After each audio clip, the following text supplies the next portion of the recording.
Hola, buenos días a todos. Bienvenidos. Y una vez más, muchas gracias a la Asociación de Periodistas Europeos por organizar este ya clásico seminario de seguridad y defensa. Gracias a las instituciones y a las empresas patrocinadoras y sobre todo gracias a todos ustedes por estar aquí, ¿no? Iniciamos la primera mesa de debate del seminario, que lleva un título para mí significativo: La información bajo amenaza y las armas del periodismo. Bueno, en los tiempos que vivimos parece lógico, ¿no?, que a la hora de elegir el título de esta mesa redonda se hayan utilizado para hablar de periodismo términos bélicos, amenaza y armas, ¿no? Pero es que realmente estamos en un momento, ¿no?, de amenazas y en la que los periodistas tenemos que enarbolar nuestras armas, que fundamentalmente son, y de eso hablaremos, las palabras, ¿no? ¿Cuáles son las amenazas a las que el periodismo se enfrenta en estos momentos? En primer lugar, que es un clásico, pero que se agudiza en estos últimos tiempos, la desinformación. Ya hace mucho tiempo que, sobre todo en las facetas en las que a mí me ha tocado lidiar durante más de 40 años de cobertura de conflictos bélicos, la desinformación siempre ha estado presente.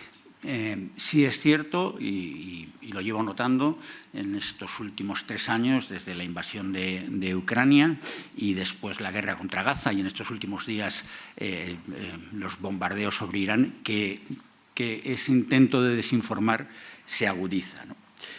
En esas amenazas está la construcción de un relato distorsionador. Lo vemos también, si hablamos, por ejemplo, de Ucrania, de la invasión de Ucrania, el argumento, ¿no?, del presidente Putin a la hora de justificar esa invasión, el argumento de Israel a la hora de destruir por completo la Franja de Gaza y probablemente intentar vaciarla de su población y anexionársela, o a la hora de los bombardeos sobre Irán, ¿no?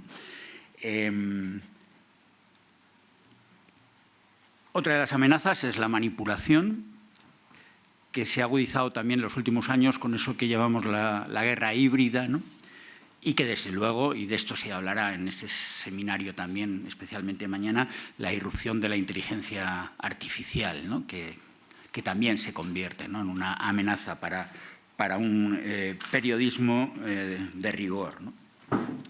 Más amenazas, y como hablamos en términos bélicos, lo que yo llamo el bombardeo de eufemismos, ¿no? La utilización de términos como es un clásico también, ¿no?, daños colaterales, terrorismo. Ahora prácticamente se utiliza para todo. He estado recientemente en Estados Unidos y leía con estupor que se va a acusar a estudiantes que protesten por la situación en Gaza de terrorismo, ¿no? La administración Trump está dispuesto a acusarlos de terrorismo también, ¿no? Este tipo de conceptos, bombas inteligentes, una serie de eufemismos, como decía, que al final también distorsionan la realidad, ¿no? Otra de las amenazas es el control de los periodistas. También lo estamos viendo cada vez más agudizado, ¿no? Yo lo empecé a vivir con preocupación en la guerra en la antigua Yugoslavia, en los años 90, y a partir de ahí cada vez más, ¿no?, cómo se nos limita el acceso a las fuentes, a los lugares, cómo se intenta controlar nuestro trabajo. En Ucrania ha sido muy evidente. Es cierto que los ucranianos en algún momento se dieron cuenta de que les beneficiaba permitir que los periodistas accediéramos a determinadas zonas del frente para relatar lo que estaba ocurriendo, sobre todo en el Donbass, pero en el último año de nuevo han retrocedido, limitándonos mucho más el acceso. Desde luego, en el caso de Rusia, por supuesto, siempre he dicho, yo la guerra de Ucrania la he cubierto siempre desde el lado ucraniano, no porque no quisiera cubrirla desde el otro lado también, sino porque nunca me lo han permitido. Ya saben que Israel no nos permite a los periodistas internacionales entrar en Gaza. Yo he estado desde el 7 de octubre de 2023 varias veces allí. a las puertas de Gaza, nunca me han dejado entrar. O Irán, por ejemplo, no me da un visado porque he estado en Israel. Entonces consideran que, según sus normas, no se debe autorizar la entrada a un periodista que haya estado en Israel. Estados Unidos tampoco concede visados a los periodistas que han estado en Siria o que han estado en Irán. En definitiva, control de periodistas. Y un último elemento en esas amenazas, que es el asesinato de periodistas. Son muchos los periodistas que han muerto en Ucrania, pero lo que está ocurriendo en Gaza, desde luego, y ahí me imagino que Carlos coincidirá conmigo, no habíamos visto nunca nada semejante. Son más de 250 periodistas asesinados en menos de 2 años, ¿no? Nunca había habido una cifra tal de periodistas asesinados. Muchos podrán decir que algunos de esos periodistas de Gaza han sido asesinados, han muerto porque estaban en medio de un lugar que se bombardeaba, pero muchos de ellos, y hay constancia y está documentado, han sido asesinados ex profeso, ¿no? Así que ese capítulo es, sin duda, para mí el más preocupante en estos momentos. Eso en cuanto a las amenazas, ¿no? En cuanto a las armas, bueno, el primer arma que tenemos los periodistas también es un clásico, ¿no? Una información veraz y con rigor. Yo creo que como periodistas nuestra tarea fundamental, ¿no? es desarrollar nuestro oficio con absoluta honestidad, ¿no? Apegándonos a la realidad y ejerciendo ese rigor periodístico, ¿no? Para ello tenemos que lograr que nuestro relato se apegue a esa realidad, ¿no? Una realidad que no es la que habitualmente los bandos tratan de transmitirnos o intentan orientarnos a que contemos otra realidad que a ellos les interesa. Creo que como armas tenemos que tener una rotunda claridad semántica los periodistas, saber muy bien de lo que hablamos y cómo lo contamos. Tenemos que utilizar palabras cuyo significado también se apeguen a esa realidad, huir de eso que les decía antes, de esas amenazas de los eufemismos, ¿no? Como periodistas no podemos asumir la postura de ninguno de los bandos como propia. Esa es otra regla básica, fundamental. Nos tenemos que distanciar siempre de los bandos y tenemos que tratar de que esos bandos no nos contaminen, ¿no? Cuando tenemos que cubrir conflictos en los que supuestamente entra en juego lo que sería nuestro sistema, el mío como periodista español occidental, saber que yo no tengo que defender a Occidente porque yo pertenezco a un país occidental. Lo que yo tengo que defender es el apego a determinados valores, que algunos identifican como valores occidentales. Para mí son valores universales, ¿no? Con relación a los derechos humanos, con relación a la tolerancia, a la vida. Y ahí muchos dirán, por ejemplo, en el caso de Israel, que supuestamente España, Occidente, está en el bando de Israel, que es un país que podríamos calificar como occidental, aunque esté en el Oriente Próximo, ¿no? Pero resulta que lo que está haciendo Israel en Gaza es todo lo contrario a lo que son los valores occidentales, con lo cual no podemos, por lo tanto, como periodistas, asumir las posturas de los bandos como propias. Y creo que tenemos que tener un compromiso clarísimo, además de con esos valores, con las víctimas. Para mí ese es el único compromiso como periodista. ¿Cómo estamos en la actualidad? Creo que estamos retrocediendo. Vivimos en lo que yo califico como el tiempo de las mentiras. Mienten los dirigentes. Yo creo que asistimos estupefactos, ¿no? a una figura como la del presidente Trump, que se ha convertido en algo así como el abanderado de la mentira a la hora de informar, de influir, de dirigir su política. Por supuesto, lo mismo ocurre con Putin, con el presidente Putin, lo mismo ocurre con el primer ministro Netanyahu. Mienten, absolutamente. mienten en búsqueda de tratar de lograr que lo que informamos los periodistas sea ese relato que les decía que ellos intentan construir a la hora de actuar, ¿no? Mientras las redes sociales, una vez más, entre las redes sociales, y eso saldrá también, me imagino, en estos días en el debate, cuál es el papel que deben jugar las redes sociales. Las redes sociales no son medios de comunicación, no están dirigidas, no están elaboradas por periodistas, a veces sí, pero en general no, y las redes sociales no aportan información, aportan opinión y aportan sobre todo manipulación y tergiversación, ¿no? Voy a terminar con este panorama que, como imaginarán, puede resultar pesimista. Bueno, ya saben que hay también un viejo dicho, ese de que yo no soy pesimista, sino que soy un periodista bien informado, ¿no? La situación es muy complicada y me da por parafrasear el tango de siglo XX, de Cambalache, ¿no? Cuando dice que los inmorales nos han igualado. Bueno, estamos ante el riesgo de que los inmorales no solo nos igualen, sino que nos superen, ¿no? Y en ese sentido yo creo que como periodistas tenemos que hacer un esfuerzo verdaderamente titánico por revertir esta deriva en la que estamos hacia un concepto y un mundo cada día más amenazado y más peligroso, ¿no?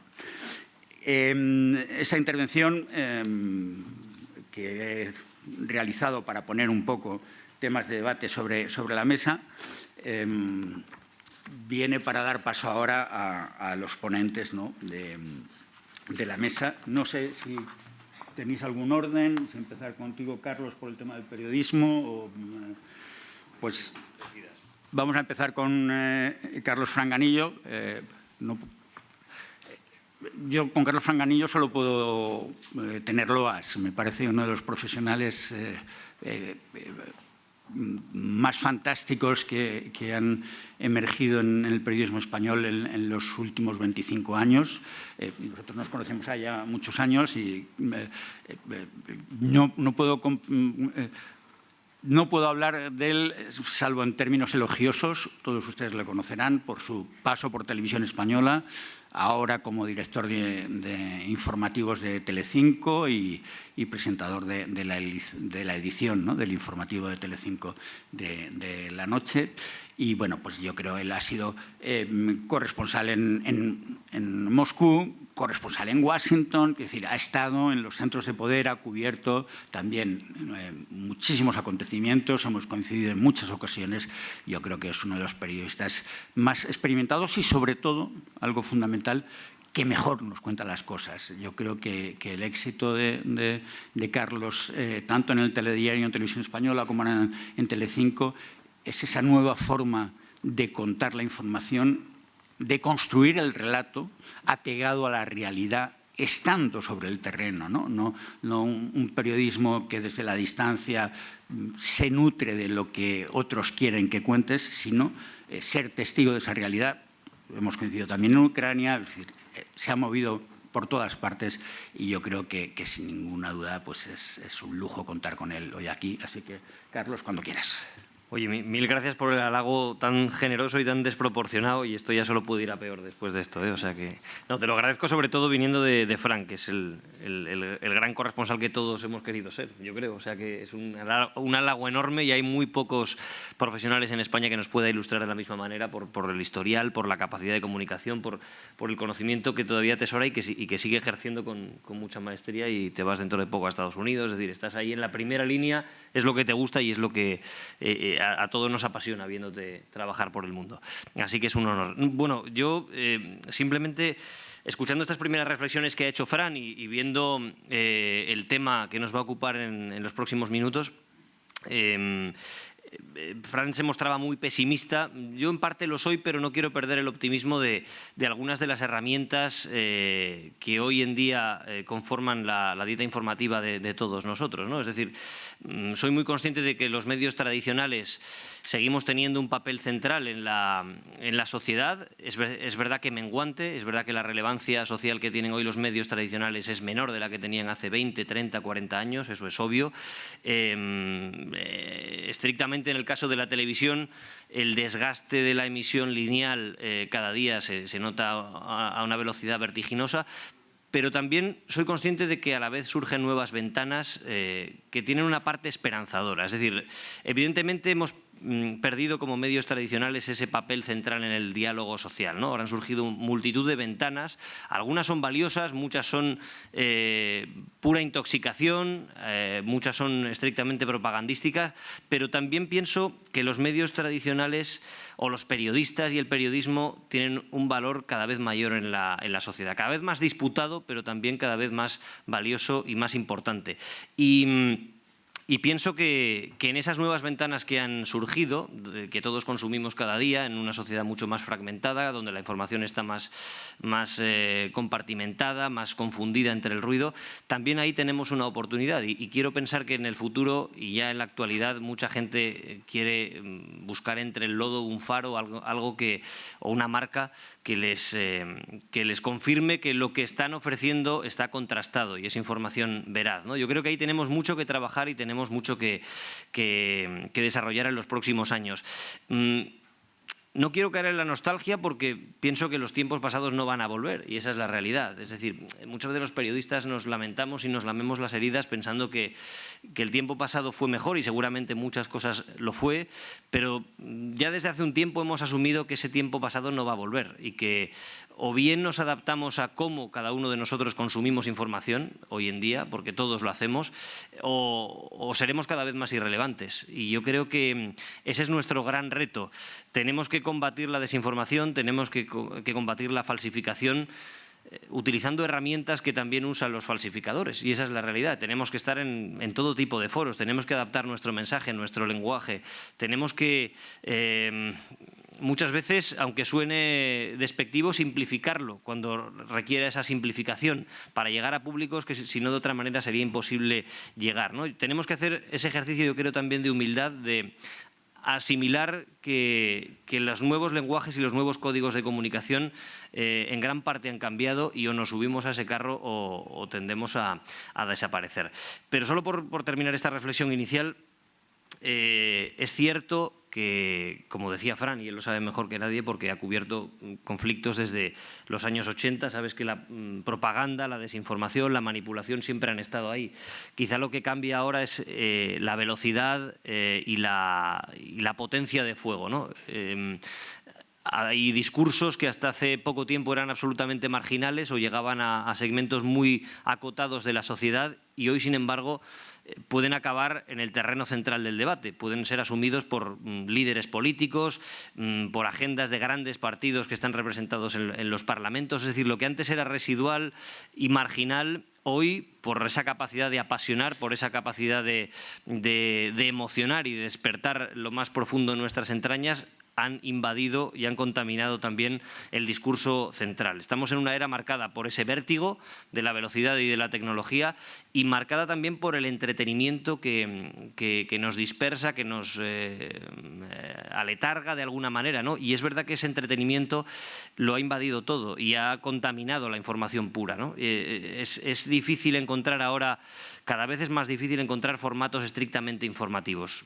Todo se ha mezclado con ese toque de entretenimiento que lo aligera todo y que puede llegar a adormecernos, ¿no? Yo creo que ese es el gran reto. Estamos en una sociedad del entretenimiento, en una sociedad que compite por la atención, muchas veces no por la atención para contarnos lo más interesante o lo más importante, sino simplemente por secuestrar nuestro tiempo y rentabilizarlo económicamente. Y eso sí lo veo como una gran amenaza. En esa industria del entretenimiento vertiginoso, los medios de comunicación tenemos el enorme reto, que no es poco, de diseñar nuestras propias herramientas para robar ese tiempo por una buena causa, por una causa que queremos positiva, que es tener la mayor información posible para defendernos y para tomar decisiones. Muchas gracias, Carlos. Seguimos con las introducciones de los miembros de esta mesa. le toca el turno al coronel José Luis Calvo, director de la División de Coordinación y Estudios de Seguridad y Defensa del Ministerio de Defensa, y otro de los grandes expertos. Ya hemos coincidido varias veces en este seminario y en otros foros, y también experto sobre todo a la hora de cómo enfocar la información, y no sé, y eso luego supongo que saldrá también en el debate a la hora, porque ya saben ustedes la tradicional rivalidad, que a veces ha sido cooperación, pero también ha habido rivalidad entre militares y periodistas, ¿no? Hasta tal punto que me ha tocado lidiar con muchos de ustedes, de los que llevan uniforme en zonas de guerra, en conflictos bélicos. Había momentos en que colaboraban y había momentos en los que había tirantez inevitablemente. Pero bueno, yo creo que el coronel Calvo también nos puede ilustrar clarísimamente sobre la importancia que tiene la información, el periodismo en estos momentos. Adelante. Pues muchas gracias, Fran. Muchas gracias por tu presentación y muchas gracias a la Asociación de Periodistas Europeos, porque siempre es un placer iniciar el verano aquí en el Parador de Toledo, ¿no? con estas jornadas que se han convertido ya pues, en una tradición, ¿no? de la cultura de defensa y de los estudios de seguridad y defensa en España. Yo me voy a centrar un poco en el problema que tenemos las instituciones, es decir, efectivamente los medios tradicionales, como Carlos ha comentado, en este mundo dominado por la información y la desinformación, pues tienen sus problemas, pero las instituciones tenemos un problema que yo creo que incluso es mayor, ¿no? Porque el problema es que desde el año 2008, desde que se produce la gran crisis económica, realmente las instituciones hemos sufrido un deterioro importante, de descrédito. La gente no se cree demasiado lo que le cuentan desde sus instituciones, lo cual pues, crea una situación magnífica para que la desinformación campe por sus respetos, ¿no? Y la gente, en lugar de escuchar a los medios tradicionales, a los portavoces oficiales que hablan de cómo se administra el país, de cómo se llevan las operaciones militares o cuál es la política que se va a aplicar en determinado aspecto de la vida nacional, pues se vayan a las redes sociales, se vayan a oscuros digitales a buscar teorías que parece que coinciden mejor con esa idea que tienen de que en realidad las instituciones nos están engañando, no nos cuentan toda la verdad o lo que nos están contando es simplemente un barniz que oculta una realidad más profunda, ¿no? y más negativa. Entonces hemos perdido bastante credibilidad. Y quizás la hemos perdido también en parte porque, efectivamente, como también decía Carlos, tenemos que adaptarnos, ¿no? a las nuevas claves en comunicación, y estamos en ello, pero no lo hemos hecho todavía, ¿no? Entonces, ¿cuál es el problema que tenemos las instituciones? Y luego me referiré especialmente a la institución militar, porque además nosotros somos muy específicos, ¿no? ¿Cuál es el problema que tenemos y cuáles son los modelos que nosotros intentamos utilizar o que estamos pensando en utilizar para hacer frente a esta situación? Yo siempre resumo que hay tres modelos, ¿no? Uno es el que estamos utilizando ahora, que es el modelo institucional formal. No bajamos al barro, no nos metemos en charcos, no entramos a contradecir bulos, contrarrestar bulos, porque pensamos que las instituciones no deben caer en eso. Y además eso provocaría que muchas veces le daríamos importancia a bulos publicados en sitios oscuros que realmente no tienen mucha importancia. El hecho de que tú intentes contrarrestarlo ya le das importancia, ¿no? Damos información limitada, damos información blanca, información que no sea problemática, siempre positiva y siempre formal, manteniendo ese aspecto institucional. Lo que ocurre es que eso no funciona. Entonces, lo seguimos manteniendo porque es lo que hemos hecho siempre, pero no funciona, porque al final la desinformación te arrincona, porque tienes a un público que realmente espera algo más. Espera algo más y que es bastante escéptico sobre lo que tú le cuentes. Entonces, sale un segundo modelo, que es el modelo reactivo. El modelo reactivo es muy agresivo.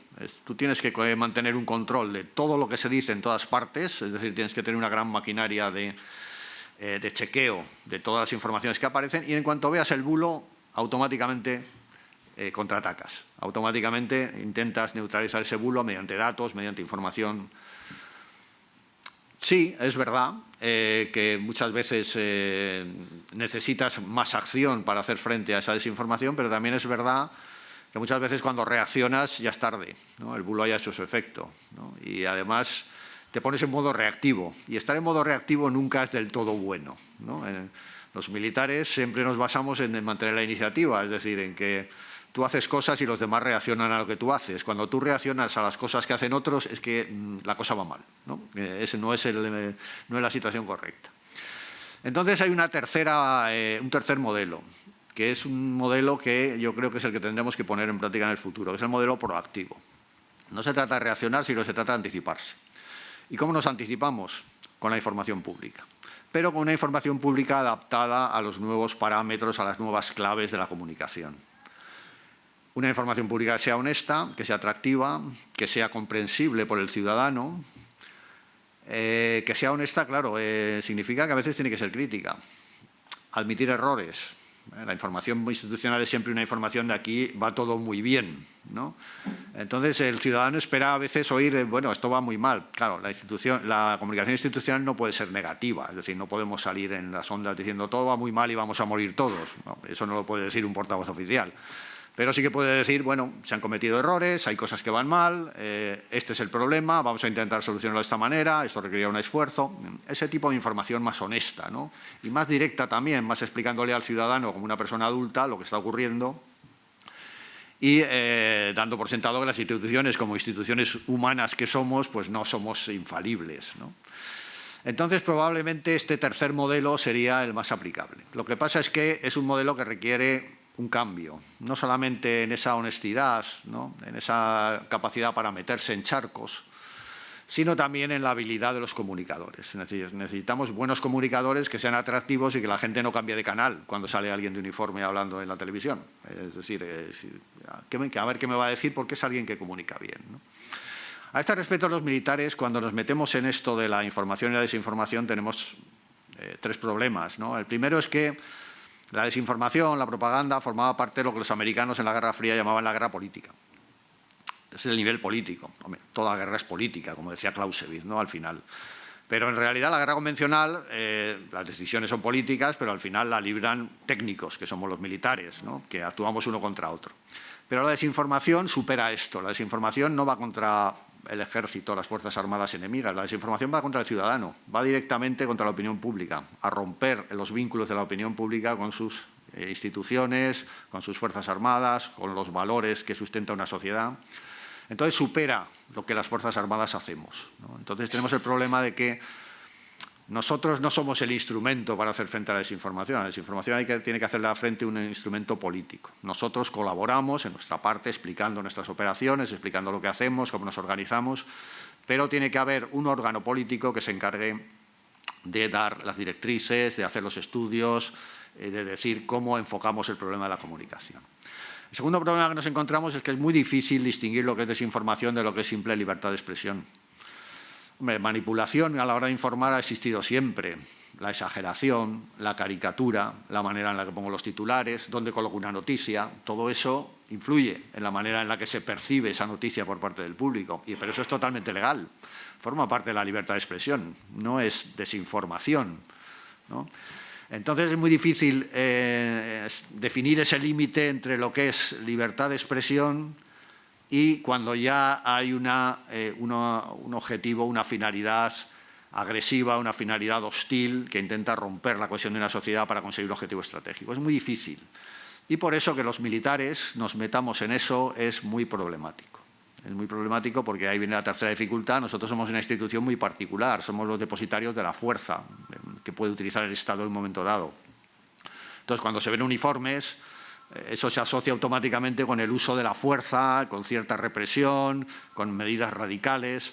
Entonces, que a nosotros se nos vea trabajando en el mundo de la desinformación es peligroso, porque enseguida la idea de censura, de represión, de control de la información, control del pensamiento, de que quizás algunas libertades fundamentales puedan quedar afectadas si los militares intervienen en eso.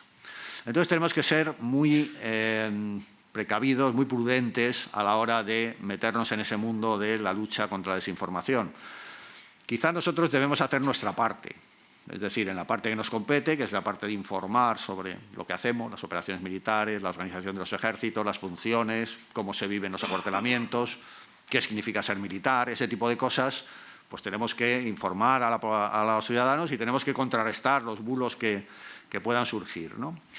Pero siempre bajo la dirección de un órgano político que dé las grandes directrices en cuanto a comunicación y siempre, además, intentando aplicar estos principios de honestidad y de transparencia, ¿no? En el fondo. Probablemente la transparencia será la gran virtud de las instituciones en el siglo XXI, ¿no?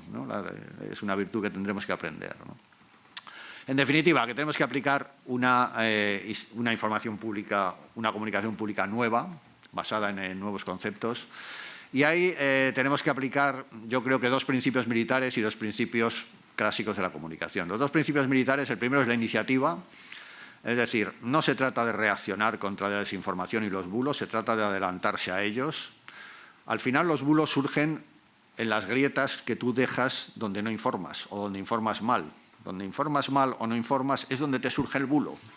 Entonces, si informas bien, si informas de forma completa, hombre, siempre habrá un resquicio por el que se te colarán, pero probablemente disminuirás mucho el número de bulos.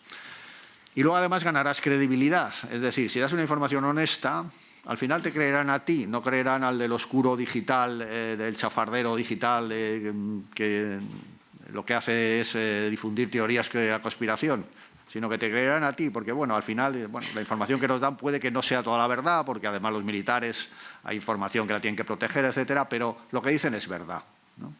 Entonces, iniciativa, adelantarnos con una información pública honesta y atractiva para intentar no contrarrestar los bulos, sino que los bulos no salgan lo mínimo posible. Y en segundo lugar hay otro principio militar que es el planeamiento centralizado, ejecución descentralizada. Tiene que haber alguien, pero no ya a nivel militar, sino a nivel de las instituciones del Estado, a nivel de la Administración, que se encargue de la comunicación pública. No que se encargue de la relación con los periodistas, sino que se encargue de qué mensajes lanzamos, a qué audiencias nos dirigimos, cómo reaccionamos ante este tipo de información. Ese tipo de cosas tiene que haber alguien en la Administración que se dedique a ello. Y no alguien que se dedique a ello desde el punto de vista político, entendiendo la política como la política de partidos, ¿no? Sino la política institucional, es decir, el servicio que las instituciones proporcionan al ciudadano, ¿no? Entonces hay que aplicar ese principio de que alguien planea de manera centralizada, pero luego cada ministerio, cada rama de la Administración tiene su propia iniciativa para adaptar esas directrices generales a su caso específico, ¿no? Planeamiento centralizado, ejecución descentralizada. Y luego hay que aplicar otros 2 principios clásicos de la comunicación. El primero, que ya he repetido, es la honestidad, lo cual requiere un esfuerzo por nuestra parte para cambiar el tipo de comunicación, un tipo de comunicación más directa, más honesta, más comprometida en el sentido de que no tienes miedo a veces de meterte en charcos, porque hay que explicárselo al ciudadano. Y en segundo lugar, el segundo principio de la comunicación es la amenidad. No se trata solamente de una información magnífica, sino de que sea comprensible y de que sea atractiva, porque al final, efectivamente, está esa parte de entretenimiento, de espectáculo, a la que también tienes que ser capaz de dar respuesta, ¿no? Necesitas buenos comunicadores, ¿no? Alguien me dice, bueno, ¿cómo es posible hacer algo entretenido de algo tan árido como es la comunicación institucional? Pues es posible, ¿no? Yo siempre pongo un ejemplo, que además lo vi hace unos días en las noticias, una profesora de historia que cuelga vídeos en YouTube y habla sobre los acadios, los sumerios, los fenicios, cosas que en principio pues, no mueven multitudes, ¿no? Bueno, pues esta mujer consigue que sus vídeos en YouTube los vean 60, 70, 80.000 personas. Se conecten a YouTube para ver cómo cayó el imperio asirio. ¿Por qué? Pues porque lo hace bien, lo hace de una manera atractiva, tiene ese equilibrio entre lo divulgativo, lo entretenido y el rigor histórico, es decir, no renuncia al rigor histórico para hacer un espectáculo que sea parte de la realidad, sino que ya es capaz de mantener ese equilibrio. Y sobre todo porque transmite entusiasmo, le apasiona lo que hace y eso es contagioso, ¿no? Entonces necesitamos ese tipo de comunicadores, ¿no? Y eso requiere una tarea de formación tremenda y nuestra parte también, sobre todo en la parte de los militares, que efectivamente siempre hemos sido un poco reacios porque claro, el periodista es alguien que nos intenta sacar información y los militares somos alguien que por formación nuestra intentamos retener la información que tenemos, ¿no? Entonces al final siempre chocamos, ¿no? Pero tenemos de alguna manera que abrirnos a eso, es decir, tenemos que formar comunicadores en las Fuerzas Armadas. Estamos en ello, sí que es verdad que se comunica mejor que hace 50 años, pero tenemos que mejorar todavía mucho más y tenemos que institucionalizar eso. Y ya aprovecho esto para decir que al final, desde la Secretaría General de Política de Defensa, lo que defendemos es que ahora que estamos en una época en la que se va a gastar más en defensa, hay que dedicar atención no tanto a lo que compramos y a las capacidades que adquirimos, porque siempre en el momento que decimos nos vamos a gastar el 2%, el 5%, pues vemos carros de combate, drones, misiles. No, hay que gastar mucho dinero en las personas, en la formación de las personas. Al final, el tener carros de combate, misiles o drones importa poco si no tienes gente que sabe manejarlos y que además entiende para qué sirve eso y qué significan esas capacidades en este nuevo contexto digital, de la revolución digital en la que nos encontramos. Y en la comunicación esto es esencial. Es decir, necesitamos formar comunicadores. Y eso cuesta tiempo, cuesta dinero y hace falta un esfuerzo. Pero no podemos olvidarnos en este momento que vamos a hacer un esfuerzo en defensa. Parte de ese esfuerzo tiene que ir dirigido, una parte importante, a la formación de las personas y dentro de la formación a la formación de gente que sepa comunicar y que sea capaz de conectar con el público y al final de recuperar esa credibilidad que las instituciones hemos visto deteriorada en los últimos años. Pues eso sería todo. Muchas gracias. Gracias, José Luis, y gracias sobre todo por tu honestidad, ¿no? Has enarbolado el principio de que hay que hacer la información con honestidad y has sido enormemente honesto, ¿no?, a la hora de plantear, ¿no?, cómo consideras que se debe hacer vuestro trabajo, vuestra información institucional y cómo algo que normalmente que compartimos, además, tanto en el estamento militar como en el periodístico, que nos cuesta mucho reconocer que nos equivocamos, ¿no? Es difícil ver a un militar reconocer que se ha equivocado y es dificilísimo ver a un periodista reconocer que se ha equivocado. Yo siempre pongo un ejemplo de las muchas coberturas que he hecho, la de la invasión de Irak de 2003, la cantidad de periodistas que dijeron, sin haber estado nunca en Irak, que había armas de destrucción masiva, ¿no? Prácticamente ninguno pidió perdón por haberse equivocado quizá, o en muchos de los casos haberse dejado manipular, o en otros haber mentido directamente. Creo que solo el New York Times, de los grandes medios estadounidenses, pidió disculpas reconociendo que efectivamente se había dejado manipular, ¿no? A los periodistas nunca reconocemos, nos cuesta mucho reconocer que nos equivocamos y por lo tanto eso va en detrimento de nuestra honestidad, así que fundamental. Muchas gracias. Vamos con el siguiente ponente, el coronel Ángel Gómez de Ágreda, que es experto en análisis geopolítico y comunicación de estrategia geopolítica contemporánea y que es otro de esos hombres con una experiencia larguísima, enorme. Anoche en la cena comentábamos de las guerras que yo he cubierto en la antigua Yugoslavia, que él siendo muy joven ya pasó antes incluso de que comenzara la guerra en la antigua Yugoslavia, en el año 90, por allí, que ya veía cómo parecía que no se podía desatar la hecatombe que se desató apenas unos meses después. Después tiene un recorrido extensísimo por conflictos, por lugares, etc. Hablábamos también de otras cosas que no quiero mencionar ahora, pero bueno, sobre Qatar y sobre qué es lo que ocurre, ¿no?, con la información. Pero bueno, es tu turno, Ángel, y les dejo con él. Pues muchísimas gracias, Fran. Muchísimas gracias, Miguel Ángel, Juan, a la Asociación de Periodistas Europeos. Mi enhorabuena por las jornadas, mi enhorabuena por el cartel, porque me parece extraordinario, me parece de una fuerza tremenda. Y mis disculpas porque no tengo ni el verbo fácil de los periodistas ni la cabeza tan estructurada como José Luis, con lo cual yo voy a soltar pinceladas, que es lo que suelo hacer, a ver si provoco después temas para el debate que puedan ser interesantes.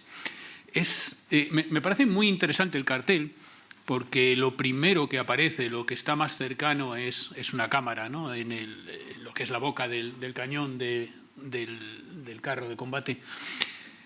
Es que el relato es fundamental, no siquiera durante las guerras, es fundamental para empezar los conflictos. No hay ningún conflicto que empiece sin un relato previo. Es necesario controlar el relato para empezar las guerras y para acabarlas. Y ahí es importantísimo tener ese control del relato del que hablaba ahora mismo José Luis y de ese adelantarse a la información que se va a dar. Es un relato interno, un relato hacia tu propia población y es un relato externo.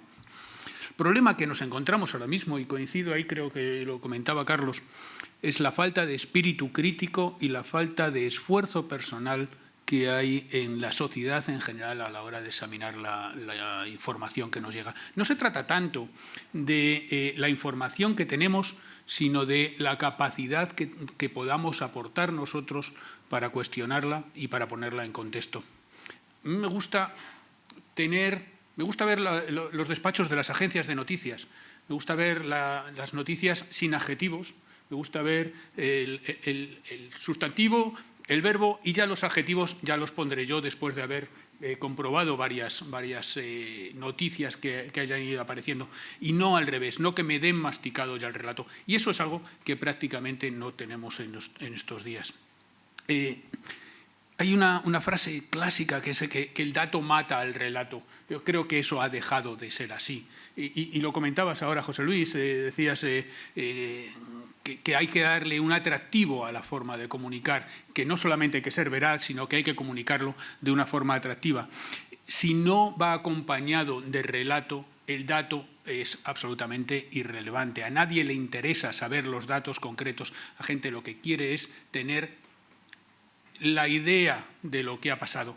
Y de hecho, discrepo un poco del título del seminario. No se trata tanto de las percepciones, sino de las emociones que generan esas percepciones. Lo que nos mueve, la raíz latina de movimiento, de emotio, ¿no? de la motivación, lo que nos mueve son las emociones. Y las emociones son la consecuencia de cómo interpretamos las percepciones que tenemos, las percepciones que nos llegan. Y por lo tanto, lo importante no es qué percepción se nos presenta, sino en qué orden se nos presenta, en qué momento se nos presenta y cómo influye en cómo interpretamos esa percepción.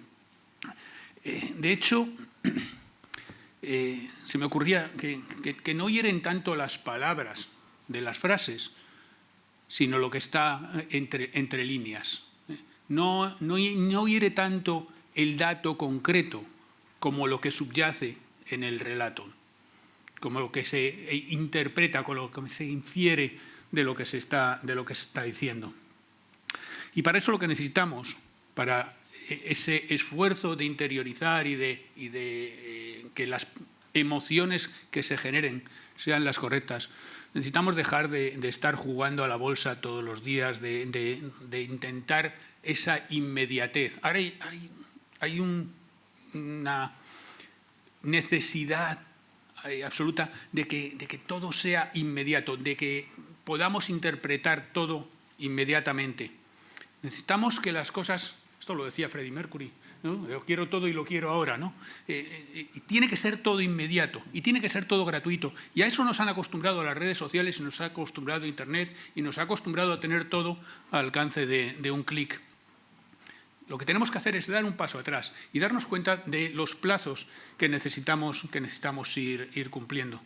El madurar las ideas antes de reaccionar. El darnos plazos humanos a esa generación de las emociones. En ese sentido, es importantísimo lo que decía José Luis, de adelantarse en el relato. Hay una canción de Bob Dylan que seguro que recuerdas, El hombre dio nombre a los animales, y es que el dar nombre a las cosas, el nombrar las cosas, nos otorga un poder sobre ellas. El decir que alguien es ultra cualquier cosa está excluyéndole del debate porque está en los márgenes. El cómo denominamos a las cosas o a las personas es importantísimo a la hora de definir su inclusión en el debate o no. Y en eso yo creo que las redes sociales, que es otro de los temas que has mencionado antes, están jugando un papel absolutamente fundamental. Es muy curioso porque las redes sociales en Occidente tienden a polarizar en esa búsqueda de la atención que se ha mencionado también antes, tienden a buscar el debate y a llevar al extremo. Como al final las redes sociales lo que hacen es proporcionarnos una información únicamente afín a nuestros pareceres, lo que hacen es encerrarnos en una burbuja en la que todo el mundo está de acuerdo con nosotros. ¿Cómo podemos ser relevantes dentro de esa burbuja? Pues siendo un poco más extremos que los demás.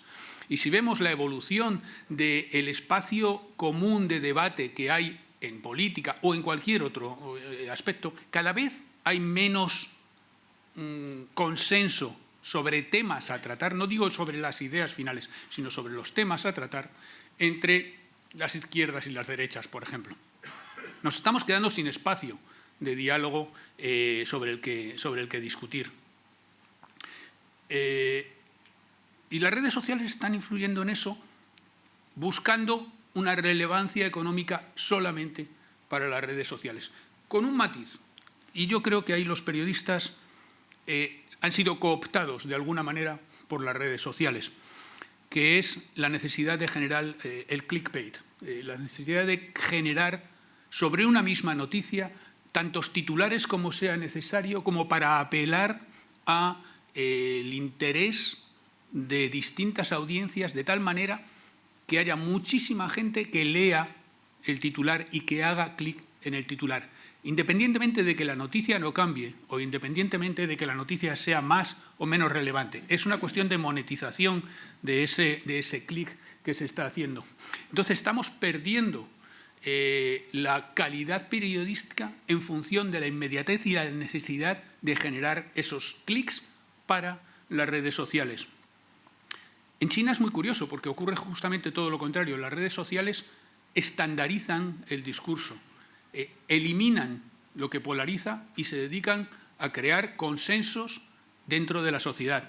Consensos, evidentemente, alrededor de la doctrina del partido, pero, al fin y al cabo, consensos. Es decir, que las redes sociales no son elementos inocentes que simplemente están ahí y que casualmente polarizan. No, hay una intención real de polarizar y de generar ese debate y, por lo tanto, ese conflicto entre la sociedad. El problema que estamos teniendo también es que, en lugar de estar creando máquinas humanizadas, estamos maquinando a los humanos. ¿A alguien le resulta cómodo leer la información en una tabla de Excel? Creo que a nadie. Me refiero, para nosotros es incomprensible una tabla de Excel como tal, pero para una máquina es perfectamente comprensible. Y ahora mismo todo lo volcamos en tablas de Excel. ¿Para qué? Para darle una ventaja competitiva a las máquinas y seguir generando ese hype con respecto a la inteligencia artificial que también mencionabas antes y que siga rodando la bola a base de un esfuerzo humano enorme hasta que sea capaz, probablemente, de funcionar por sí misma. Es decir, estamos generando artificialmente una sociedad maquinal y una sociedad cada vez menos humana. Otro punto que me causa estupor y gran sospecha en el periodismo, los verificadores. No me creo a los verificadores. Sobre todo los verificadores autoauditados que terminan siendo agencias de noticias ellos mismos, aprovechando la veracidad implícita en el hecho de ser ellos los mismos que están auditando esa noticia. Me parece tremendamente peligroso pretender establecer un criterio de veracidad desde los mismos medios. El problema vuelve a ser el esfuerzo personal. En un mundo cada vez más tecnológico, en un mundo en el que los deepfakes, por ejemplo, esos vídeos generados con inteligencia artificial, son capaces de confundirnos a todos, cada vez necesitamos más de la ayuda de máquinas que nos aseguren o que nos certifiquen si ese vídeo es cierto o no. Es decir, cada vez nos estamos colocando más en manos de las máquinas y, entre otras cosas, porque cada vez queremos hacer menos el esfuerzo crítico de saber si es cierto o no. Otro problema derivado de esto es el crecimiento en el número de actores. No vivimos en un mundo más complicado, vivimos en un mundo muchísimo más complejo. Decía el teniente general hace un rato que pasamos de 40 y tantos miembros en el Consejo en Naciones Unidas, en la Asamblea General de Naciones Unidas, a casi 200. Bien, pero es que a eso hay que añadir ahora mismo prácticamente todas las empresas grandes de telecomunicaciones, hay que añadir una serie de actores no institucionales que también tienen una influencia tremenda en la configuración del relato y en la configuración de la narrativa en la que estamos viviendo. A todo esto contribuye muchísimo la inteligencia artificial generativa. Creo que para el seminario del año que viene podría ser un tema realmente interesante. Los peligros que introduce la inteligencia artificial generativa en la generación de relatos, en la generación de percepciones y de emociones en la sociedad y en la polarización de esa sociedad. Yo creo que el problema de la inteligencia artificial, o lo que más hemos aprendido desarrollando la inteligencia artificial, no ha sido a crear máquinas. Pretendiendo emular el funcionamiento de la mente humana, lo que más hemos aprendido es cómo funciona la mente humana. Y ahora mismo es mucho más peligroso ese conocimiento de cómo funcionan los sesgos de las personas que la capacidad que tengan las máquinas para influir en ellos. Porque lo que estamos haciendo es aprovechar ese conocimiento para explotar esos sesgos y para explotar las emociones humanas, no necesariamente desde los deepfakes. Contrario a los deepfakes son los cheap fakes. Los fakes, las emulaciones baratas. No es necesario algo muy sofisticado. Un meme cualquiera es capaz de influirnos emocionalmente tanto como el deepfake más sofisticado y más caro del mundo. Me gustaría terminar recomendando un par de libros realmente interesantes. Uno sería Desinformación y Defensa, de una cátedra un proyecto de cátedra que hay en defensa precisamente, dirigido por el profesor Juan Miguel Aguado en la Universidad de Murcia, sobre precisamente las técnicas y los actores que intervienen en el proceso de desinformación. Y el otro es Las redes del caos, en el cual se estudia los efectos en la generación de los conflictos de las redes sociales. Un libro que salió el año pasado y que realmente creo que todo el mundo debería conocer para saber el inframundo que se mueve por debajo de las redes. Con eso yo creo que elementos de debate tenemos unos cuantos. Elementos de debate hay un montón y bueno, vamos a proponerle a la Asociación de Periodistas Europeos que en función de cómo vayan los acontecimientos el año próximo efectivamente nos centremos en la inteligencia artificial generativa y en cómo se genera el relato con relación a temas de defensa y de seguridad, ¿no? Dado que la mayoría de la audiencia está constituida por militares y por periodistas y en ese grupo están también analistas de la información, etcétera. Me gustaría preguntaros cómo veis vosotros, yo lo he esbozado y voy a poner un ejemplo, ¿no? Pero cómo veis vosotros la relación sobre el terreno entre periodistas y militares, a la hora, ya no a la distancia de Madrid, ¿no? Pero bueno, a la hora de esa relación en el campo de batalla, ¿no? Yo recuerdo siempre una anécdota en el año 2004, cuando se decidió el nuevo gobierno del presidente Zapatero decidió retirar a las tropas españolas de Irak. Yo estaba en Irak y mis jefes me dijeron tienes que contar en directo la salida de las tropas españolas, claro. Y evidentemente para los militares y para el general que dirigía en ese momento el contingente español allí en Diwanilla era un problema. Yo era el único periodista que estaba entonces allí permanentemente, ¿no? Y entonces, yo estaba en Bagdad, pero iba a Diwanilla. Entonces, claro, el general no me podía decir qué días se iban a retirar, lógicamente, ¿no? Se establece también un poco de complicidad cuando ya Cuando tú como periodista utilizas, como decía antes, como arma el rigor y la honestidad, ¿no? Y, es decir, no intentas hacer un periodismo amarillista, sino… Entonces, ya después de mucho debate, le dije al general, digo, mira, yo sé que no me vas a dar la información, o sea, y lo entiendo, no me digas qué día os vais a retirar. Simplemente te voy a hacer una pregunta. si tú fueras yo, ¿qué día te pasarías por aquí? Me miró, primero sorprendido, luego se rió y me dijo, si yo fuera tú, me pasaría el jueves. Digo, vale. Y fue la forma de que no me daba una información, ya, porque le dije, ten en cuenta que si no, para ti va a ser más jodido, voy a estar aquí todo el rato. Y utilicé una expresión más castellana que no voy a utilizar aquí, pero bueno, voy a molestar mucho más, ¿no? ¿Para qué, no?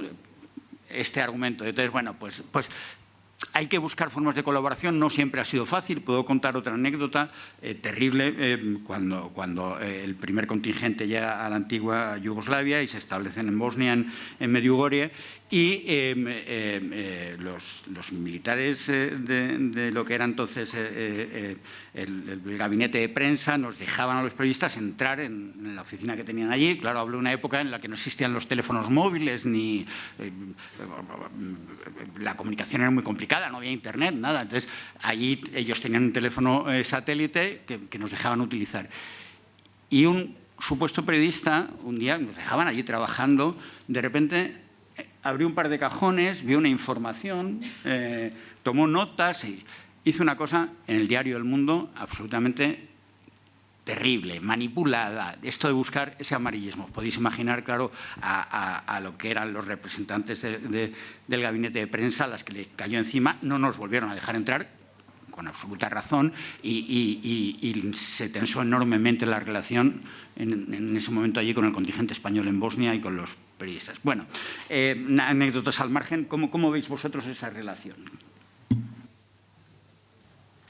Bueno, yo creo que con los años hemos aprendido bastante a relacionarnos. Hemos visto que en realidad tenemos intereses lógicamente diferentes, pero en muchas ocasiones son complementarios, ¿no? Y de la misma manera que el periodista puede obtener de nosotros pues, la información que necesita, nosotros podemos obtener del periodista la difusión que necesitamos y proyectar la imagen que queremos proyectar, ¿no? Yo hace unos años, hace bastantes años ya, salió yo creo que era El País, un reportaje sobre los líderes militares, y yo creo que uno de ellos decía algo así como que la revolución, la transformación militar se habrá completado cuando los militares, al ver un periodista, en lugar de ver un peligro, veamos una oportunidad, ¿no?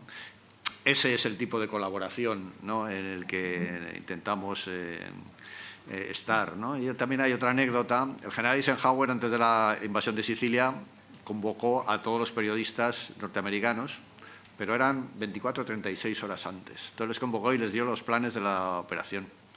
Entonces dijo, no pueden ustedes filtrar esto hasta el día que desembarquemos, porque lógicamente seguridad, habrá vidas en riesgo, etcétera, ¿no?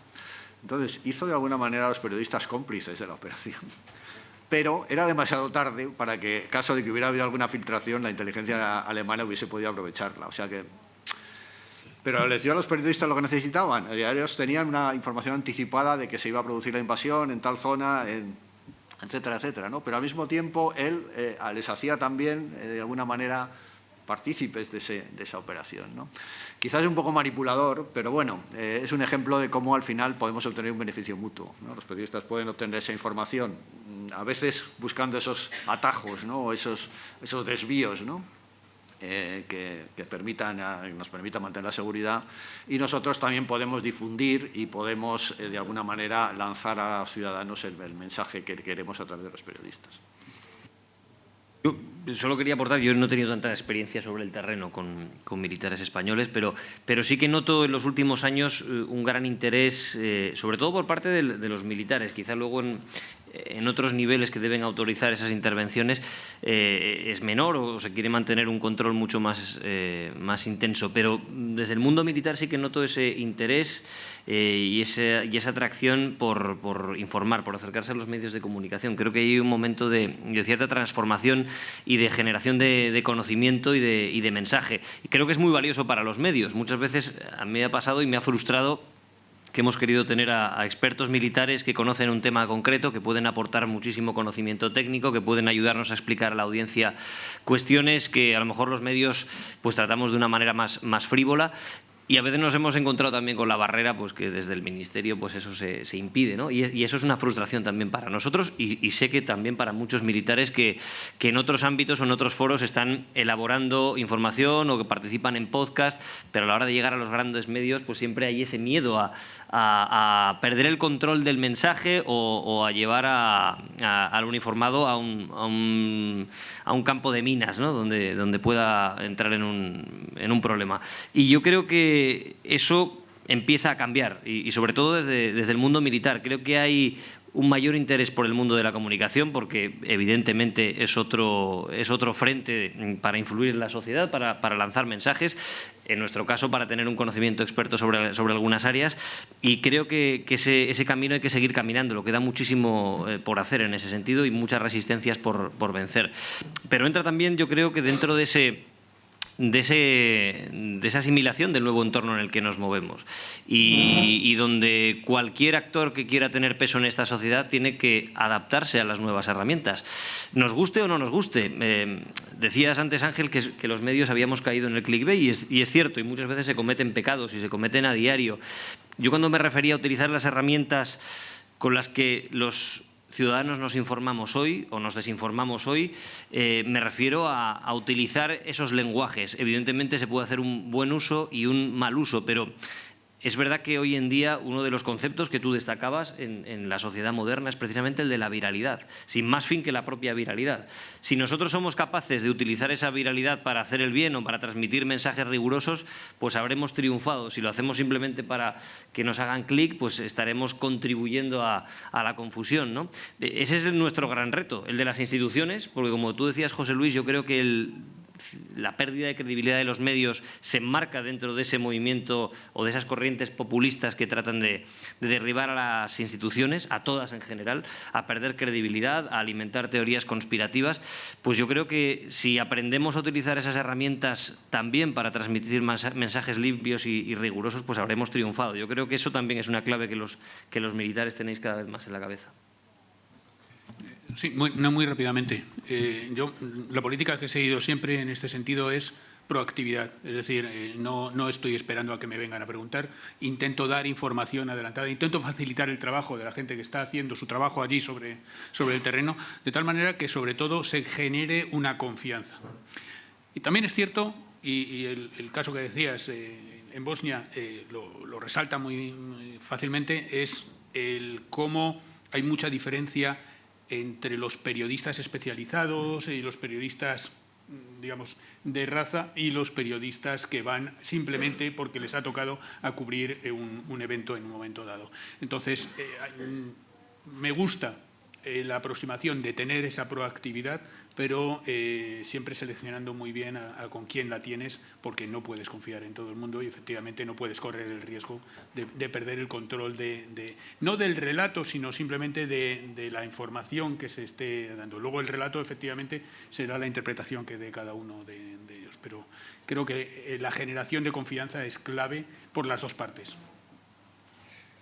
Ahora que mencionabas, Ángel, eso de la gente que llega a los lugares sabiendo, yo siempre cuando me toca hablar ante alumnos de periodismo y me preguntan qué hay que hacer para ser un buen corresponsal de guerra, para hacer una buena cobertura, ¿no?, de un conflicto bélico, siempre digo lo mismo, lo que hay que hacer es estudiar, ¿no? Que es una cosa que yo noto la diferencia abismal entre vosotros militares y muchos de los periodistas que van a los conflictos bélicos, que vosotros estudiáis. Estudiáis historia, estudiáis geografía, cultura, os empapáis. Muchos de los periodistas llegan de repente, caen como paracaidistas que no saben ni dónde están ni qué van a cubrir. Lo que se trata es un poco, que lo mencionaba antes Carlos, del espectáculo de entretenimiento, ¿no?, de hacer eso. Y me viene a la cabeza una anécdota real de la invasión de Irak de 2003, ¿no?, de un periodista de una emisora neoyorquina, ¿no?, que iba empotrado con una unidad estadounidense. A como a muchos otros periodistas, yo los empotraría, o periodistas, pero los empotraría en la pared, no en una unidad militar, ¿no? Y entonces entra en directo, ¿no?, en Nueva York y dice: estamos a punto de cruzar el Ganges. Silencio absoluto en la emisora, probablemente porque nadie sabía. Pero había uno entre los tertulianos que sí sabía, ¿no? Que lo del Ganges, bueno, querrás decir el Éufrates, ¿no? Y el otro, que era un periodista así muy hábil, muy ágil, muy rápido, dijo, bueno, uno de esos ríos bíblicos. Bueno, yo tengo la Biblia, he vivido en Jerusalén, y os aseguro que en mi Biblia el Ganges no viene el Éufrates, viene el Tigris, pero ¿qué más da? Lo importante era el espectáculo, ¿no? Y es un poco ese tipo que lo hemos visto también en Ucrania, que lo vemos en Oriente Próximo y Medio. Yo siempre digo Oriente Próximo y Medio porque me niego al término de Oriente Medio que nos impusieron los británicos. Para mí siempre ha sido el Oriente Próximo, de Pogesan, ¿no? que estudiábamos de niños. Si hablamos a Irán, ya ahí sí podemos incluirlo en Oriente Medio, pero bueno. Pero este tipo de periodistas que realmente que les da igual lo que está ocurriendo, que no saben.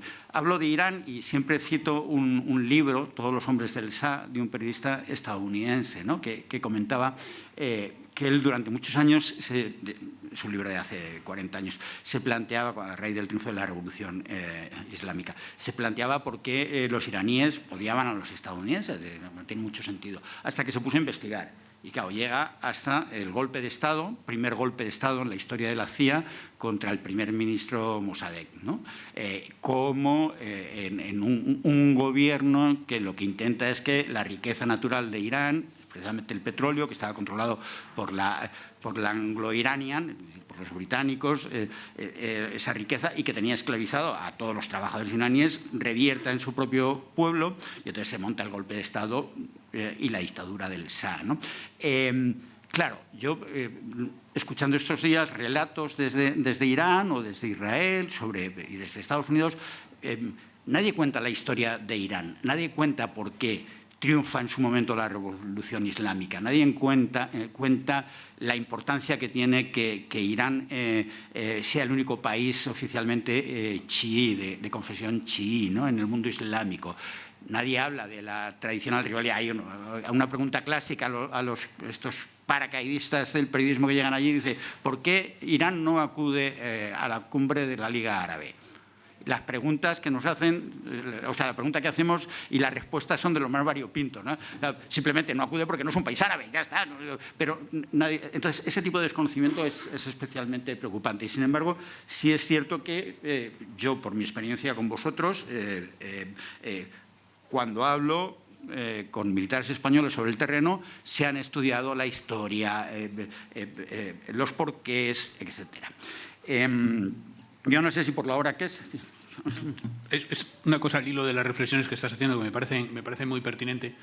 Creo que es muy válido tanto para militares como para periodistas que no sea ni Oriente Medio ni Oriente Próximo. Ellos son el centro de su mundo. Ese eurocentrismo que tenemos muchas veces, ese no saber ponernos en la piel de dónde estamos en cada momento, es devastador, nos impide ver la realidad muchas veces, y creo que es lo primero que hay que hacer. No solamente estudiar, efectivamente, sino comprender la realidad del sitio. Ahora mismo, en Qatar, yo prefiero hablar del Golfo que hablar de Oriente Medio, de Oriente Próximo.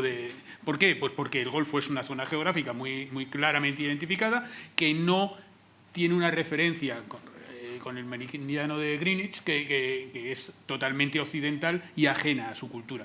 Por lo tanto, yo creo que les aliena menos que si dices Oriente Medio.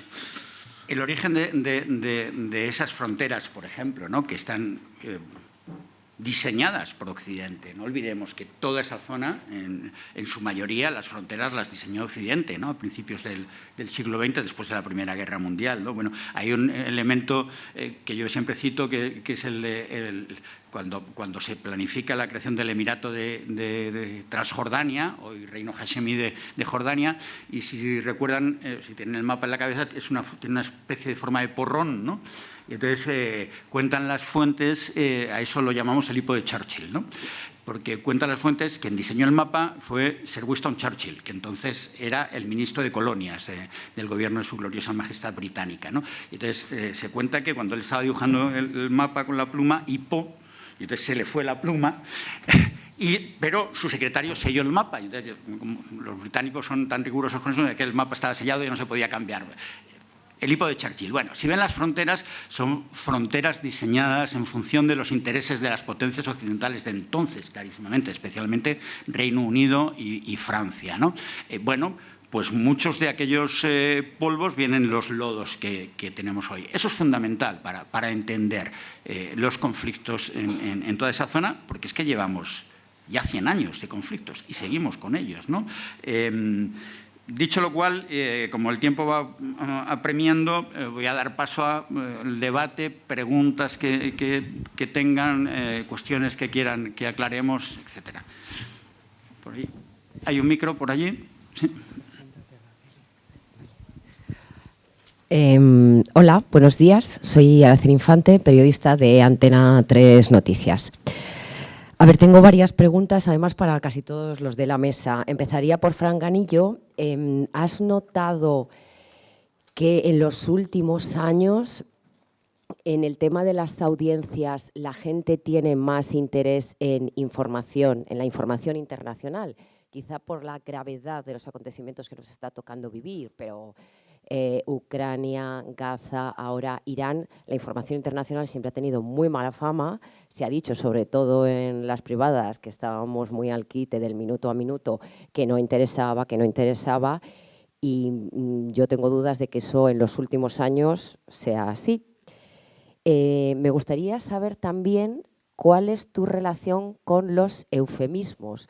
Fran Sevilla ha hablado de ello, entonces me gustaría saber ¿cómo lo llevas? Porque muchísimas veces, yo que soy castellana y no tengo el más mínimo problema de llamar a las cosas por su nombre, nos acusan de ser alarmistas y desde los mismos poderes públicos insisten en que utilicemos otras palabras que son más suaves. Esta presión es muy fuerte. Me gustaría saber también, por toda tu trayectoria internacional, y estoy de acuerdo contigo, todos en el fondo, los que estamos en este oficio, porque nos gusta el oficio, hemos querido ser en alguna vez Fran Sevilla para haber estado en todos los sitios en los que tú has estado y haber vivido todo lo que tú has vivido. ¿Cómo haces cuando no estás ya en los sitios para corregir cómo cuentas la información internacional sabiendo que te viene muchas veces de agencias y que no estás ahí? Acudes a colegas, sobre todo hablo de Moscú, Estados Unidos, lees la prensa de allí. Luego, para el coronel José Luis Calvo, claro, él habla de la madre, del cordero, de lo que yo creo que es absolutamente todo, que es una información institucional honesta, con mayúsculas. Esto nos lo enseñaban en la facultad e insisto en que es la madre del cordero de todo. Claro, pero esto usted dice que no tiene, y yo lo comparto, no tiene que estar en manos de los militares. Claro, tiene que estar en manos de políticos o personas contratadas por políticos. ¿En serio que en este país, independientemente de los partidos políticos, somos conscientes somos capaces de hacer una información institucional pública sin que esté manchada? Y solamente voy a poner un cortito ejemplo. Cuando yo empecé a trabajar en cualquier catástrofe, te hablaba un ministro y era casi palabra de Dios porque él transmitía lo que le decían los técnicos. Ahora mismo lo que nos estamos encontrando cada vez con más frecuencia es que no te lo cuentan todo, te ocultan unas cosas, cuando les preguntas o te las esconden o directamente te mienten. Claro, cuando un periodista detecta eso, ¿en serio que aquí puede haber una comunicación institucional, digamos, honesta? Y luego, para Gómez de Agreda, a ver, usted dice que no se cree a los verificadores. Yo compro todos los argumentos que da para no creérselos. Ahora mismo, ¿qué otras herramientas tendríamos? Gracias.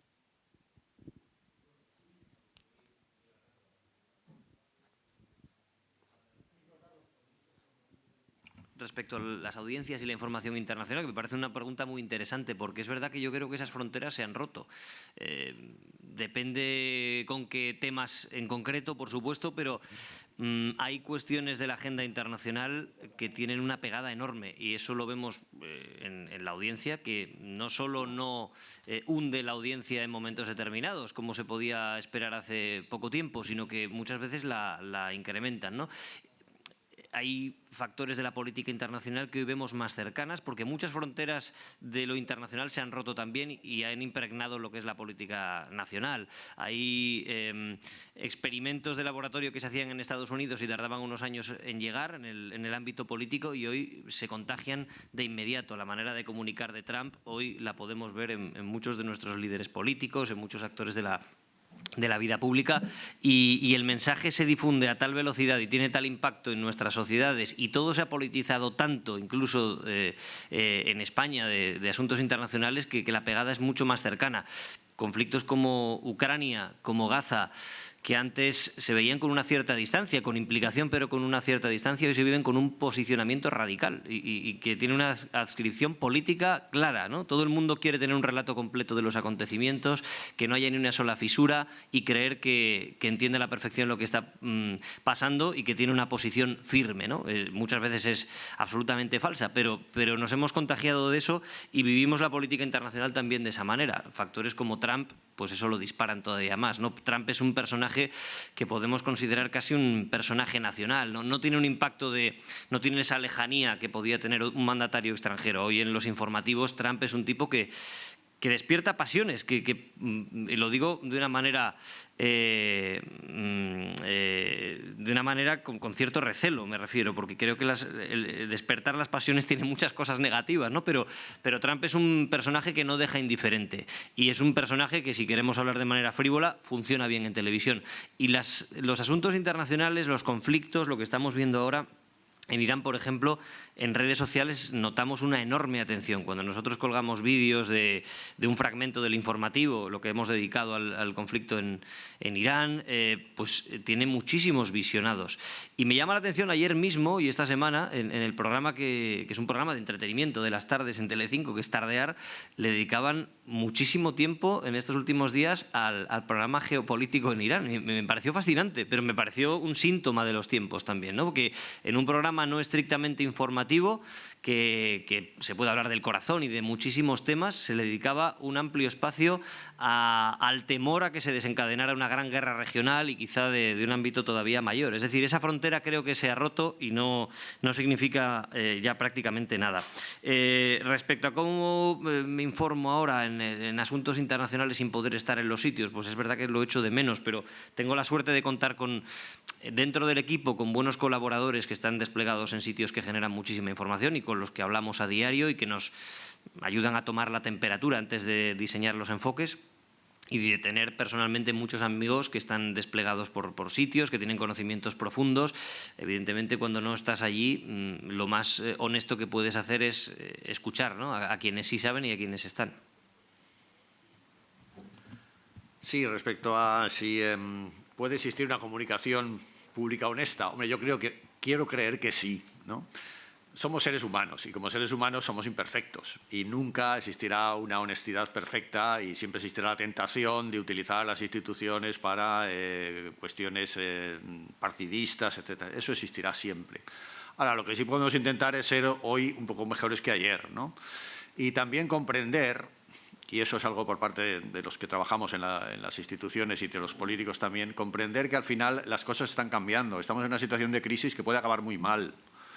Y incluso por una mera cuestión de supervivencia, nuestras instituciones y nuestros políticos tienen que entender que la relación con el ciudadano tiene que cambiar y que probablemente el modelo no es Trump. No tengo una bola de cristal, pero no creo que Trump acabe bien, ¿no? Ni Estados Unidos acabe bien con Trump, ¿no? El modelo a seguir es un modelo de más cercanía, de más honestidad, de mejor relación con el ciudadano para volver a recuperar la credibilidad y que las instituciones puedan mantenerse, porque es un problema de supervivencia. Y yo creo que al final eso se comprenderá y se intentará comunicar de otra manera y se intentará mantener una relación con el ciudadano de otra manera, que no será perfecta, pero que será mejor de la que se produce ahora y bueno, será más aceptable y permitirá recuperar esa credibilidad. Por lo menos eso espero y eso es lo que quiero creer.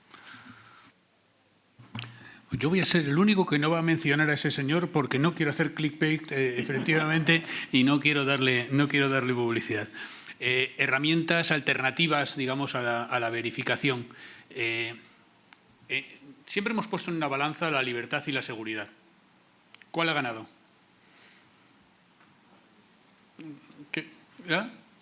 La seguridad. Yo creo que no, yo creo que han perdido las dos. Estamos dando nuestros datos, estamos recibiendo unos datos manipulados, unos datos tergiversados, estamos ofreciendo nuestros datos y estamos recibiendo a través de sensores lo que antes recibíamos a través de los sentidos. Por lo tanto, estamos en manos, en cuanto a la seguridad, de alguien que nos la proporciona. Y en cuanto a la libertad, al dar nuestros datos, estamos disponiendo a disposición de quien quiera manipularlos también esa capacidad. Yo creo que hemos perdido las dos cosas. ¿Y a cambio de qué? De comodidad. Lo que hemos ganado ha sido comodidad, inmediatez y apariencia de gratuidad. Por lo tanto, cualquier solución de seguridad, de verificación, de libertad que nos venga de fuera es algo que nos pueden dar y quitar cuando quieran y, por lo tanto, no me sirve. La única libertad y la única seguridad que me sirve es aquella que soy capaz de proporcionarme yo a través de mi esfuerzo personal. Y, por lo tanto, la verificación tiene que partir de lo que decía Fran hace un momento, del conocimiento, del estudio, y a partir de ahí, del esfuerzo de contrastar y de llegar tú personalmente a la verdad. Si no, cualquier otra cosa es ponerte en manos de uno o ponerte en manos de otro, pero en cualquier caso no va a depender de tu voluntad, sino de la de otros. Permítame que he visto entrar al presidente de la Asociación de Periodistas Europeos, a nuestro presidente, a José Manuel Diego Carcedo, que ha hecho el esfuerzo por estar una vez más con nosotros en el seminario. Bienvenido, Diego, encantado de que estés aquí. No sé si hay más preguntas. Veo uniformes, veo un general, veo varios coroneles, veo algunos tenientes coroneles y les animo a que participen también. Ya sé que esto cuesta. Lo sé porque, a diferencia de los jóvenes periodistas, a mí sí me tocó hacer la mili, entonces todavía sé distinguir los galones. ¿Hay más preguntas, más interés? ¿Cómo enfocarían? ¿Qué les gustaría saber de este debate? ¿Alguien más allí? Hola, bueno, primero muchas gracias por las ponencias, han sido muy interesantes. Yo soy Arrón, soy analista de inteligencia para la empresa Falco Insights y quería preguntar, bueno, un poco a los cuatro, la verdad. ¿Cómo ven la posibilidad de realmente confrontar esa información que efectivamente es desinformación, pero es muy llamativa, muy atractiva, apela efectivamente a las emociones, a las percepciones, y cómo combatirla con información veraz, que realmente puede ser menos atractiva, pero efectivamente veraz? Gracias. Bueno, es un poco lo que... Ese es el gran reto del que hablaba antes, ¿no? Es decir, yo creo que el periodismo y la esencia del periodismo no ha cambiado y sigue plenamente vigente. Cambian los códigos y cambia el lenguaje. En ese dominio de los nuevos lenguajes que se han multiplicado, no hay uno único. Cada uno de nosotros pues, vemos plataformas, recibimos mensajes de WhatsApp, nos llegan alertas de teléfono, entramos en Instagram. La multiplicación de las pantallas es el mundo en el que vivimos, yo creo que prácticamente todos nosotros, o quien al menos tenga un cierto contacto con las redes sociales. Entonces yo creo que ese trabajo de lenguaje que no de esencia es lo fundamental. El periodismo tiene que ser muy vigilante y mirarse a sí mismo constantemente para no perder esa esencia. Y la tentación es enorme porque han pasado muchas cosas. A veces los medios obviamente nos hemos dejado contaminar, pero porque los medios hemos sido arrastrados por un tsunami que es el cambio tecnológico, que no está en nuestras manos. Es decir, se da la paradoja de que aparentemente estamos en un mundo con más oportunidades y más herramientas para informarnos y a la vez la concentración de los grandes actores de la información es mayor que nunca, ¿no? Y no está precisamente muchas veces en manos de medios nacionales, ¿no? Son grandes plataformas internacionales o estadounidenses, en el caso occidental, donde el control de la información es muy, muy elevado. Se han multiplicado el número de medios, el número de emisores, pero quien controla, quien diseña el algoritmo, quien decide que hay que potenciar y que hay que castigar por su capacidad de viralización, son 4 o 5 grandes plataformas que controlan todo ese tráfico.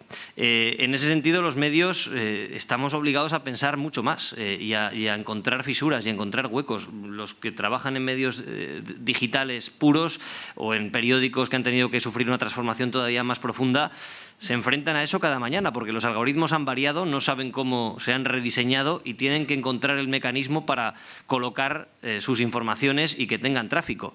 Es así de lamentable, pero es la realidad. El mercado publicitario que nutría a los medios de comunicación se ha derrumbado. Y esas mismas plataformas que dominan el control de la información empiezan a controlar cada vez de manera más poderosa el mercado de la publicidad. Hace pocos días hemos sabido que WhatsApp también va a empezar a introducir publicidad, ¿no? Con los millones y millones de usuarios que tendrá en todo el mundo. Es decir, competir contra ese tipo de plataformas es prácticamente imposible.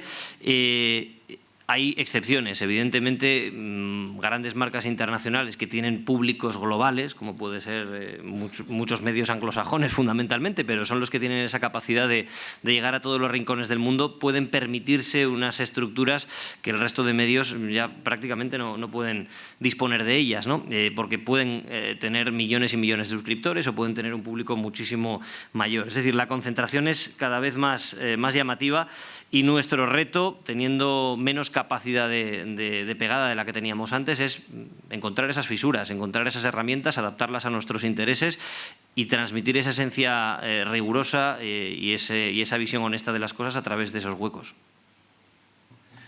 En mi caso, como periodista sobre el terreno, claro, yo no soy responsable de medios o yo no tengo la responsabilidad como puede tener ahora Carlos como director de informativos y presentador, editor de un telediario, ¿no? Yo soy la persona que está sobre el terreno y lo que tengo que hacer es contar lo que veo, ¿no? Mi relato se tiene que construir sobre lo que veo, lo que escucho, lo que… Pero hay algo que me parece importante y que es un esfuerzo que yo he hecho después de más de 40 años, ¿no? de carrera. Y es que a mí, cuando estudié periodismo en la Facultad de Ciencias de la Información de la Universidad Complutense, los profesores que no habían hecho nunca periodismo ni habían estado sobre el terreno siempre me decían que había que ser objetivos, ¿no? A mí me costó años, ¿no?, en descubrir que la objetividad no existe. No somos objetivos, somos subjetivos, somos seres humanos. Estamos educados en función de nuestro entorno, de nuestra familia, de nuestra experiencia, y eso marca una subjetividad, inevitablemente. Yo veo el mundo con los ojos del niño que se crió a orillas del arroyo Abroñigal, en la República Independiente de las Ventas. Ni esa república ha existido, ni el arroyo Abroñigal existe hoy, que es la M30, ¿no? Pero lo que sí tengo que tratar de hacer es, sabiendo que soy subjetivo, que yo veo el mundo de esa manera, tratar de ser honesto, de que no sea lo que yo quisiera que fuera lo que yo tengo que transmitir, sino eso que estoy viendo y esa realidad a la que me estoy enfrentando. Es un ejercicio muy complicado, y eso de las cosas que siempre que hablo con alumnos les digo, no, si vuestros profesores os dicen que tenéis que ser objetivos, no saben de qué están hablando. Esa objetividad no existe. Pero sí es importante, muy importante, el esfuerzo por la honestidad, que además debe basarse siempre en el rigor de lo que estás contando. Sí, desde el punto de vista de la información pública, efectivamente, está el problema de que muchas veces los bulos, las teorías de la conspiración son más atractivas que la información que proporcionan las administraciones, ¿no? Y entonces hay que encontrar ese punto de atractivo también. Ahora bien, hay que tener en cuenta que las instituciones no peleamos por las audiencias, ni pretendemos hacer espectáculos. Es decir, nosotros lo que tenemos que hacer es dar una información veraz, honesta al ciudadano de lo que está ocurriendo, ¿no?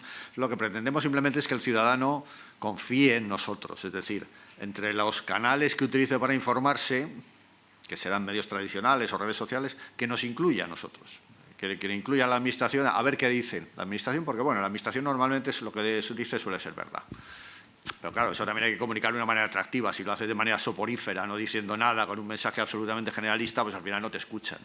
Entonces tiene que tener ese punto de atractivo, pero no tiene que ser un show. Otra recomendación de un libro, o si no, directamente. Humildad y paciencia. Creo que tenemos que tener la humildad de saber que no vamos a descubrir toda la verdad, que es un proceso evolutivo, y paciencia humildad para reconocer los errores que hayamos cometido en nuestro juicio y para rectificarlos, y paciencia a la hora de elaborar los juicios. No necesitamos tener la información o la verdad inmediatamente. Me parece que eso es otro de los aspectos que tenemos que cuidar. Somos máquinas imperfectas y queremos seguir siéndolo durante mucho tiempo. No necesitamos que tener la perfección. Esto es un proceso evolutivo. La recomendación del libro que decía es lo que nunca cambia. Las cosas no cambian tanto. Cuando haya algo muy espectacular, un cambio tremendamente espectacular, puede ocurrir una vez en la vida, pero normalmente va a ser algo pasajero, algo más dedicado al espectáculo que a la realidad. Vamos a centrarnos en lo que no cambia, en lo que permanece, en lo que es sustancial de nuestro mundo. Y a partir de ahí construyamos la veracidad o intentemos deducir la veracidad de las cosas que sí están cambiando y hasta qué punto pueden ser verdad. Bueno, salvo que haya algo muy puntual, ya estamos pasando del tiempo de esta mesa redonda, así que vamos a concluir. A mí me gustaría terminar haciendo una reflexión sobre, ya saben ustedes que en periodismo siempre nos hablan de las 5 W que tenemos que tener en cuenta a la hora de redactar nuestra información, el qué, cómo, el cuándo, el dónde. Todas esas 5 W hay una que para mí es especialmente importante, el why, el por qué, ¿no? Porque después de muchos años uno se da cuenta de que las cosas no surgen por generación espontánea, ¿no? Que detrás siempre hay un porqué, que por qué Rusia invade Ucrania, que por qué Hamás ataca el sur de Israel, que por qué Israel bombardea masivamente la Franja de Gaza, que por qué Israel y Estados Unidos bombardean Irán. Y como periodistas tenemos que llegar a ese porqué, ¿no? Y justo reflexionaba estos días sobre la similitud de lo que está ocurriendo hoy con los bombardeos sobre Irán, porque igual que ocurrió en Irak en 2003, es un ataque sin el aval de Naciones Unidas, a diferencia de lo que sí ocurrió en la guerra del 90-91, violando, por lo tanto, la legislación internacional, con un nuevo hegemón en esa zona global del oriente del Medio, o aspirante a hegemón, que es Israel, una especie de nueva Esparta de nuestro tiempo, y con un Estados Unidos desatado con Donald Trump. Y claro, recordaba que el que hace 20 años llevó a cabo ese ataque contra Irak era el entonces presidente George W. Bush. Pensábamos, en aquella época yo pensaba, ¿no?, que era difícil que volviéramos a ver a un presidente tan inepto, ¿no?, como George W. Bush, y sin embargo, bueno, pues los tiempos nos han corregido una vez más. Y entonces, hace mucho que no cuento esta anécdota, que yo sé que a Juan de Oñate le gusta mucho, no la cuento porque hace mucho que George W. Bush ya no está en la presidencia, pero que se produjo entonces y que tiene que ver con el porqué, ¿no?, y que voy a relatar muy brevemente, ¿no? Y es que poco después de la invasión de Irak, en el año 2004, cuando George W. Bush está en campaña para la reelección, acude a un colegio y reúnen a todos los alumnos en el salón de actos, y Bush, muy ufano, dice: bueno, chicos, soy George W. Bush, el presidente de Estados Unidos. ¿Alguno tiene alguna pregunta? Y un niño levanta la mano y dice: ¿tú cómo te llamas? Yo me llamo Jeremy, presidente. Ok, dispara. Yo tengo 3 preguntas, presidente. ¿Por qué ganó las elecciones en 2000 si tuvo menos votos que Al Gore? ¿Por qué ha devaluado el dólar si perjudica a los más pobres? ¿Por qué ha invadido Irak si era ilegal? Bush se queda con una cara así estupefacto y ¡pum!, suena el timbre del recreo, ¿no? Todos los niños salen escopetados al recreo y Bush se queda ahí ya. Y ya termina el recreo, vuelven los niños, ¿no? Y entonces ya Bush, con cara de pocos amigos, dice: bueno, algún niño chaval quiere preguntar algo más, levanta la mano. Y ¿tú cómo te llamas? Yo me llamo Johnny, presidente. ¿Y tú qué quieres? Tengo 5 preguntas, presidente. ¿Por qué ganó las elecciones en 2000 si tuvo menos votos que Al Gore? ¿Por qué ha devaluado el dólar si perjudica a los más pobres? ¿Por qué ha invadido Irak si era ilegal? ¿Por qué ha sonado el timbre del recreo si no era la hora? ¿Dónde está Jeremy? El por qué para los periodistas es el fundamental. Muchas gracias a todos y hacemos un breve descanso para el siguiente.